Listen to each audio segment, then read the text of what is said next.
Hey y'all, Brian here. So I'm going to read chapter 4 of my book, Warrior Priest of Dmon-li, book 3 of the Morcyth Saga.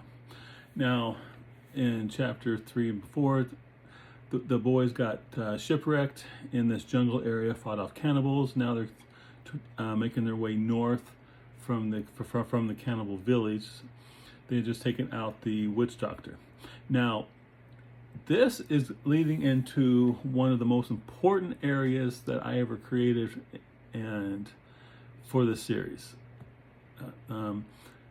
It brings about something that is integral to the entire rest of the series. I'll explain more about that at the end of this one. But anyway, it starts to get interesting. All of this, I had no plans for this. I was just writing by the seat of my pants at this point. And this entire series from the next from here until this whole scene ends, I just made up as I went. I had no plans, no thought for it. It all just came to me as I was typing. Anyway, here it is, chapter 4. Oh, subscribe, obviously, like, comment, and so forth. All that would really help me out. So, chapter 4. Leaving the island behind, they set out upon the trail, keeping an eye out for any warriors returning to seek retribution for the death of their witch doctor. On Michael's mind, however, were the rhino lizards, who seemed to pop out from the trees with little to no warning. At times, they observed natives moving among the trees in the distance, but none ever came close enough to pose a threat. "Must be keeping an eye on us," James assumed.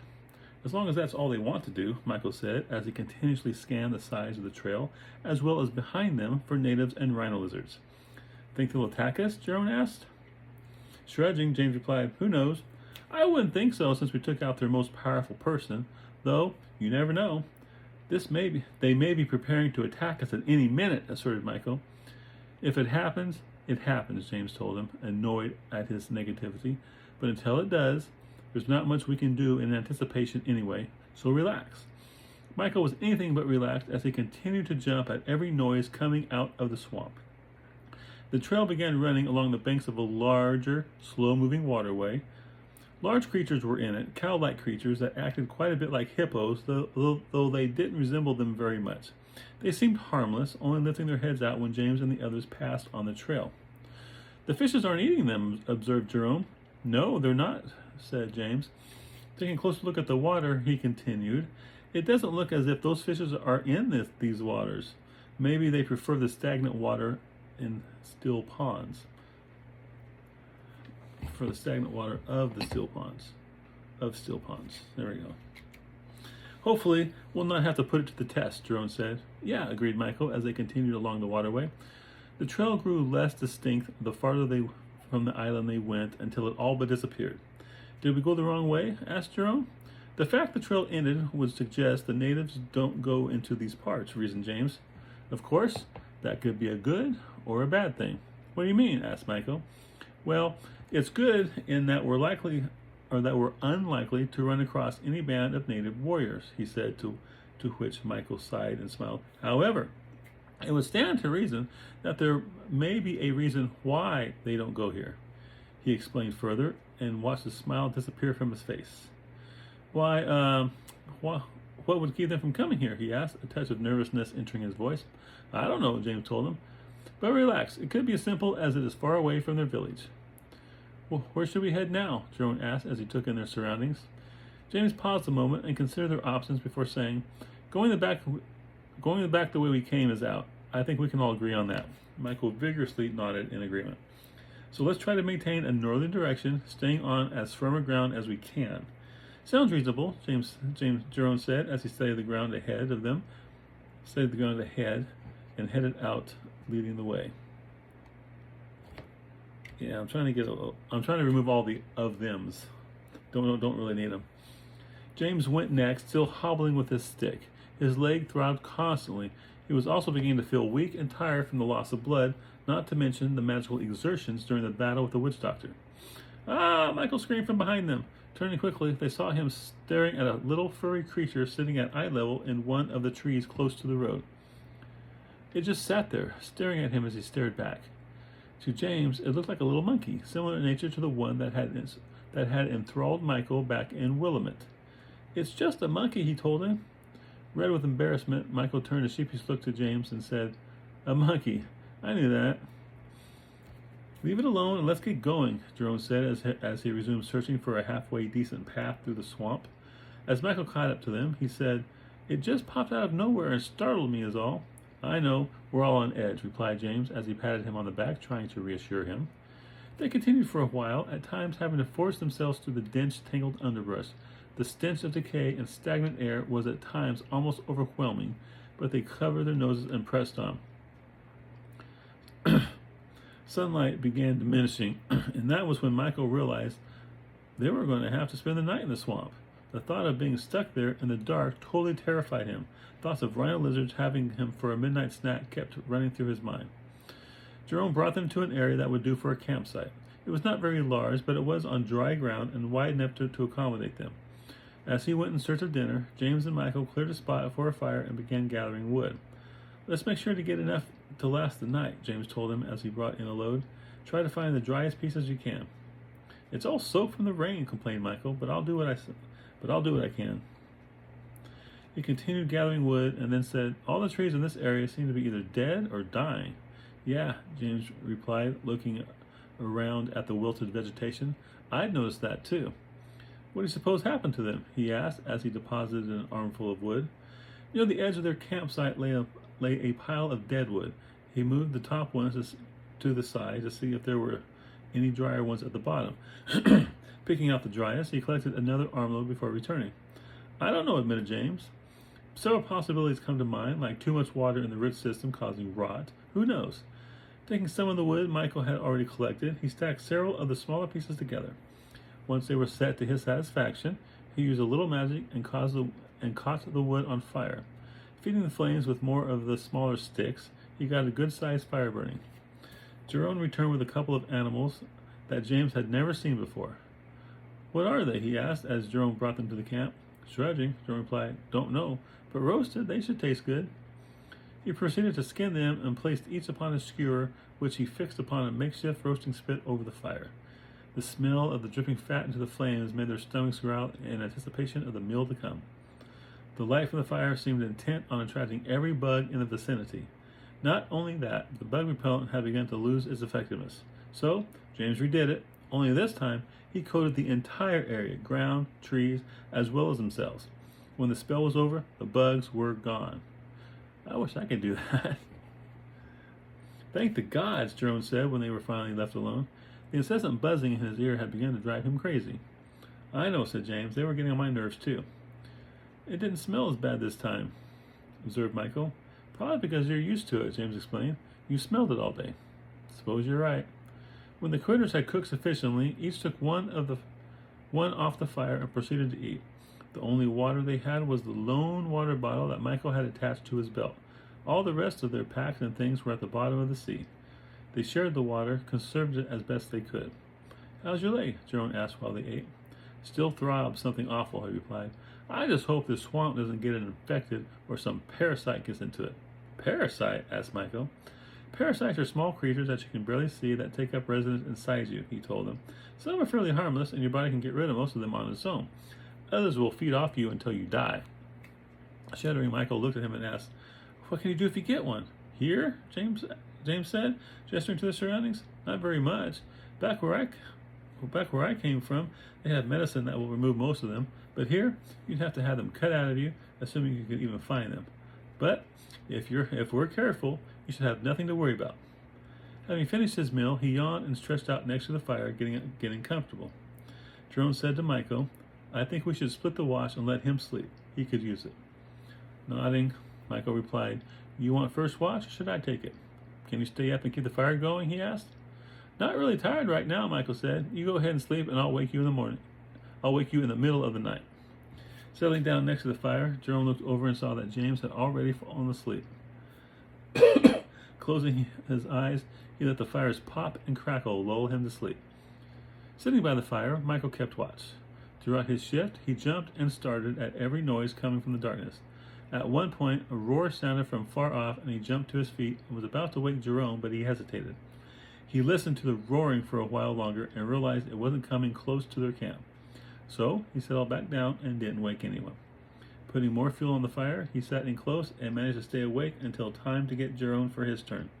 He told him of the roar he'd heard earlier. Jiron nodded and stepped out of the firelight into the darkness as he did some investigating. As MIko fell asleep, he heard Jiron's footsteps as he walked around the campsite. James awakened to the brightening of the morning sky. MIko still slept on the other side of the fire, but Jiron was nowhere to be found. Sitting up, he had a sudden sharp stab of pain from his leg, which caused him to gasp. The blood on his makeshift bandage had turned brown, and the bandage itself seemed to be attaching itself to the wound as it scabbed over. Was that a good sign? He didn't know. Hoping the pain was just from the trauma of the wound and not something more serious, he grabbed the stick and pulled himself up to a standing position. He scanned the surrounding area, but failed to find any sign of Jiron. Worried, he hobbled over and nudged MIko with his walking stick. "Do you know where Jiron went?" he asked. Rubbing sleep out of eyes, MIko propped himself up on one elbow and glanced around, then shook his head. "No, he was here when I went to sleep after my watch last night." Grimacing, James looked around but was unable to see very far through the trees and undergrowth.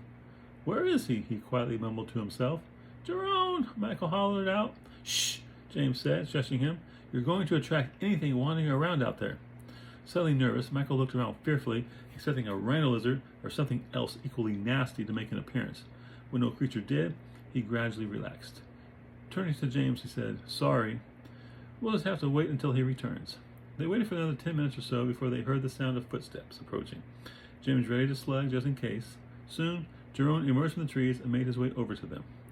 "Where did you go?" James asked accusingly. "We were worried about you." "Sorry about that," he apologized. "I did a little scouting." "And?" MIko asked. "I think it would be best if I just showed you," he said. Then he motioned for them to follow. Not liking the sound of that, James gave him a grim nod as he followed Jiron with MIko close behind. He led them several hundred feet deeper into the swamp, during which they noticed that the state of the trees they passed progressively deteriorated. Where some back at the campsite were dying, here they were positively withered. "I see what you mean," James said as he paused to examine one of the trees. "This ain't it," Jiron said as he continued leading them on. James and MIko looked at each other as they continued following him, their apprehension growing. Leading them a little bit farther, he suddenly stopped and pointed. "That is what I'm talking about."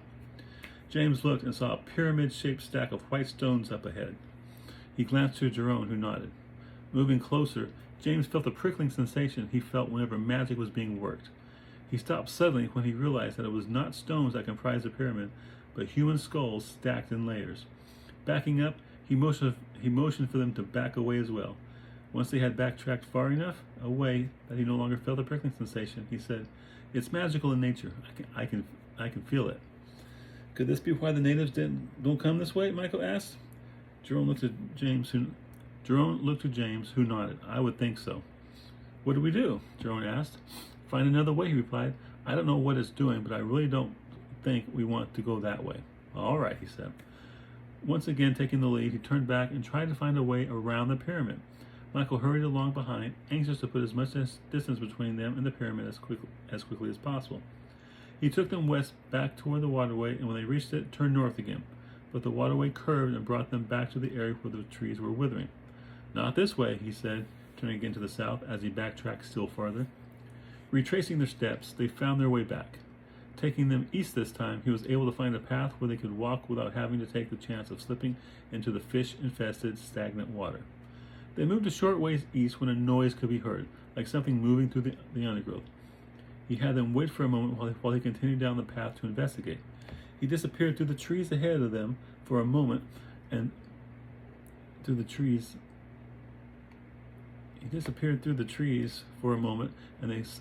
then they suddenly heard a crashing sound as he came racing back.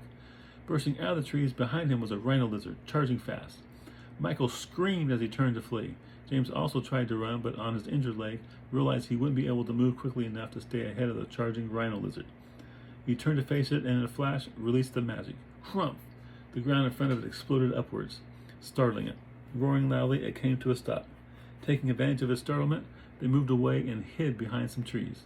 They waited in their hiding place but failed to hear any noise that might indicate it was coming their way. Looking out from behind the trees, Jiron said, "I don't think it followed us." He motioned for them to remain there as he got up and moved back toward where they had encountered it. Returning quickly, he said, "I can't see it anywhere. It must have gotten scared when the ground erupted and ran back to the others." "Others?" asked MIko nervously. "Yeah, there were several of them over there," he explained. Looking to James, he said, "We can't go that way either. Now what?" "Seems we are faced with several unpleasant choices," he said as they gathered round. "East are the rhino lizards. West is the river, which may or may not have those flesh-eating fish in them," Jiron said. "Natives to the south, and I'm sure they'll not welcome us back. Finally, to the north is that odd, magic-radiating pyramid of skulls. South and east are definitely out. We could never survive unscathed if we take either of those routes. Not in our present condition." Nodding, James said, "I'd have to agree with you there." "Not the water," piped up MIko. "I couldn't go in there." "Fine," James said. "Then we must chance the pyramid and whatever lies beyond." He glanced at each of them before continuing. "This could prove worse than any other of the other choices, you know." Shrugging, Jiron replied, "We don't know that for sure. Until we do, it's our best route." "All right then," James said as he got up and ready to stick for travel. "Lead on." Jiron took them back toward the pyramid of skulls. Worry and dread filled them as they made their way through the dead and withered trees. The ground around them seemed almost gray in the light. The grass and bushes were twisted and warped just like the trees.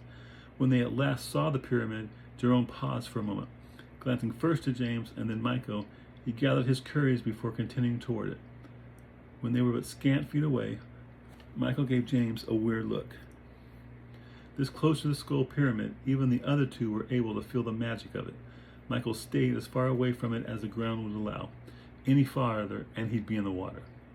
Jiron reached out to touch it as he passed by, but before his hand could connect with it, James cried out, "Stop!" Startled, as though he hadn't even realized what he had been doing, Jiron snatched his hand away and quickly hurried past. "Thanks," he said. The others stepped lively as they, too, passed the pyramid. As the pyramid disappeared behind them, the vegetation slowly began to regain some life, but none of it looked remotely healthy. The telltale prickling of magic subsided, but didn't disappear altogether. Even when they had put distance between them and the pyramid, far enough so he shouldn't have been able to feel anything, still the sensation remained with him. James came to the conclusion that there had to be other sources of magic than just that lone pyramid. Keeping his eyes open, he followed Jiron as he continued his way north. Everyone was on edge while they made their way through such a desolate locale. "Something's not quite right here," MIko said in a hushed whisper. "I agree," stated Jiron. James noticed that there were no animals, not even birds. Never in all the time since being washed up on the shore had the trees been silent. There had always been a bird or some other kind of animal calling out or rustling in the underbrush. This eerie silence made his anxiety grow. Jiron came to a stop ahead. "What's wrong?" James asked when he and MIko joined him. Looking over Jiron's shoulder to what lay before them,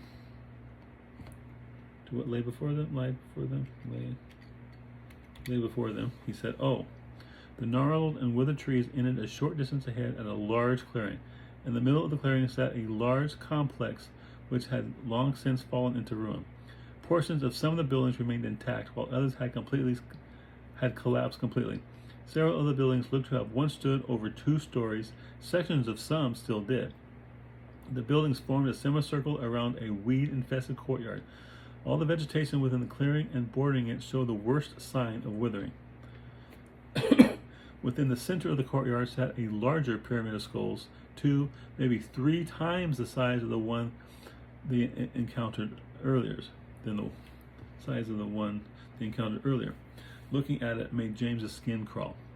Looks like we may have found what's killed all the trees." "What should we do?" Jiron asked, not once taking his eyes off the scene ahead. Unconsciously, he drew a knife and held it in his right hand. "Can we skirt around this place?" James asked. Jiron looked around and then nodded as he moved to the right. James and MIko stayed right with him as he slowly made his way around the clearing, remaining within the vegetation.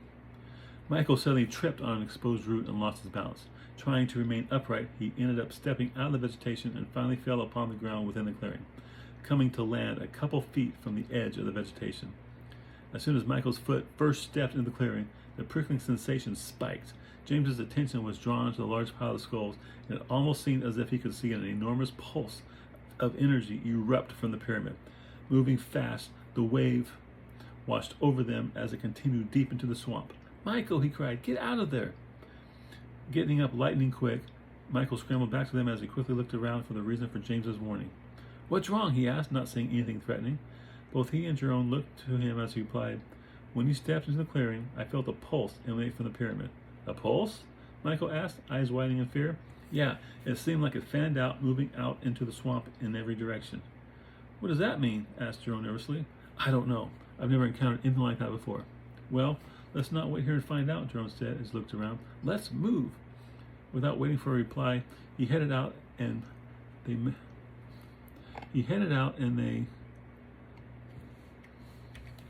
made it around the complex, everyone taking extra precaution not to again step within the clearing. Upon reaching the far side, they put it behind them as they moved quickly away from it and the ominous pyramid of skulls. As they left it behind, the vegetation improved slightly, though only for a while.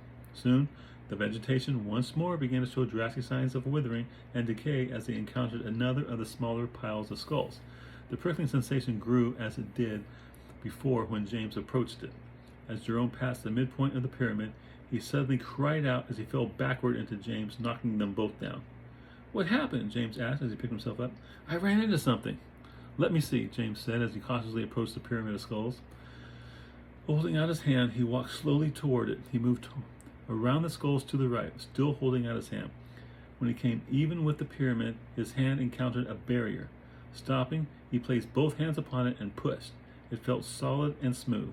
He ran his hand along it as he walked several feet to the right. Pausing, he took his hand and moved it along the barrier as high as he could. Unable to find an end, he turned back to the other two. "I think when MIko tripped and fell into the clearing, it activated some kind of barrier." "What do you mean?" MIko asked, confused. James placed his hand against the unseen obstruction and said, "Come here and feel." Hesitantly, MIko came and placed his hand upon it, eyes widening. "What is it?" "Some kind of force field, I would imagine," he explained. Then he turned to Jiron. "Kind of like the dome I used to keep the sandstorm out, remember?" Nodding, he said, "Yeah, I remember." "What does it mean?" MIko asked. "It means we're trapped inside," explained James. And that ends chapter 4. So, as you may have guessed, there's a central area, and there's pyramid skulls around it, and then the force field is connected to all the pyramid skulls. So you got to figure out how to get out of it, and we'll see what happens in chapter 5. But yeah, this was one of the most critical. I didn't think it was going to be critical at the time. I was just writing something fun and interesting, skulls and force field. I thought that was fun. But what they find in the complex, that is pivotal for what James is going to. Now, before he finds what he finds, as I was writing this, it was starting to come to me. And then either chapter 5 or 6, I can't remember, but he finds it, and that is the basis for a lot to come. And I'll talk about that more later. Anyway, you all take care. Thank you for hanging with me. Thank you for listening. If you have any questions, post them in the comments. Comments keep me interested. Comments keep me engaged. So throw one every once in a while. Even if it's, hey, good evening, good day, whatever. Y'all take care, and hope your day is well.